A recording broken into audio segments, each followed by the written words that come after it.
I remember the weight of the dirt beneath my cheek. Cold, damp. My fingers twitched, but my legs didn't move. "Walk it off, stop being a baby," my father barked from somewhere above me. I could hear my brother's laugh, sharp, deliberate. Mom's voice followed, dripping with contempt. "Get up, you're ruining his birthday." The air felt heavy. The smell of barbecue smoke mixed with something metallic in my mouth. I tried again to move my legs. Nothing. Then boots appeared in my blurred vision. A woman's voice, steady, professional. "He can't move his legs. We're calling for backup." Silence. Then the first crack in my father's voice. "Is that necessary?" It was. I grew up believing loyalty was blood deep. My parents had rules: protect family, trust no one outside it. I followed them. I worshipped them. I thought my brother was my closest ally. But the cracks started small. I'd catch them whispering when I entered a room, hear my name followed by a sigh. Birthdays where my presence felt like an obligation, not joy. My brother's smirk became a constant, especially when I was hurt. The day it shifted completely was 2 years ago. I overheard Mom telling him, "You'll get the house one day. Don't worry about him. He's not built for much." I was the him. From that moment, I started noticing patterns. My father cutting me out of conversations about the family business. My brother taking credit for my work. Jokes about me being clumsy or soft.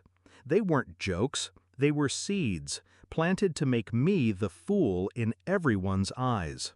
The accident wasn't an accident. It was my brother's party. Drinks flowing, music too loud. He challenged me to race him to the lake. I hesitated. He knew my knee had been acting up for weeks. But the smirk was there, so I ran. Halfway down the hill, I felt it. The shove. Subtle, but enough. I tumbled. Rocks tore at my skin. My head snapped forward. Then, stillness. I saw his shadow leaning over me before anyone else arrived. He didn't help. He just whispered, "Guess you're not as fast as you thought." The MRI showed spinal damage, not permanent paralysis, just months of recovery. But the paramedics' report included her suspicion: possible intentional push. That's where my advantage began. I didn't yell, didn't confront. I let them think I was broken, physically and emotionally. They relaxed, they got careless. The plan formed quietly. First, I needed proof. My father was obsessed with legacy and reputation. So I started recording conversations, innocent at first, then more pointed. Within weeks, I had hours of footage. My brother bragging to friends. My parents mocking my weakness. Even Mom laughing about the push. Second, I found allies.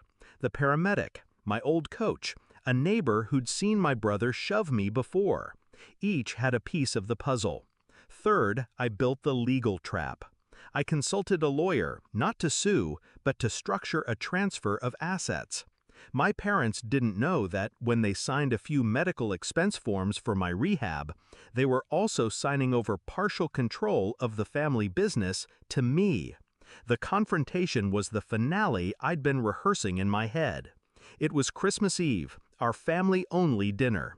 My parents were laughing at some story my brother was telling about me tripping over my crutches last month. I waited until their wine glasses were full. "I've been thinking," I said, my voice steady, "about that day. The hill."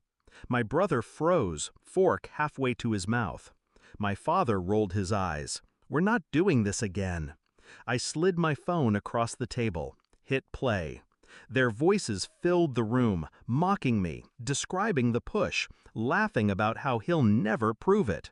Silence. Then I placed a folder beside the phone.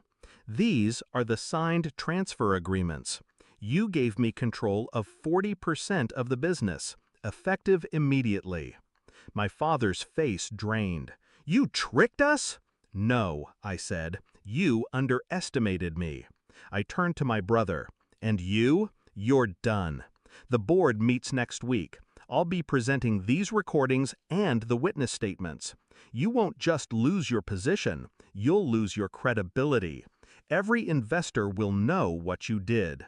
He opened his mouth, but no words came out. They tried to salvage it, of course, pleading, bargaining, even threatening. But it was too late.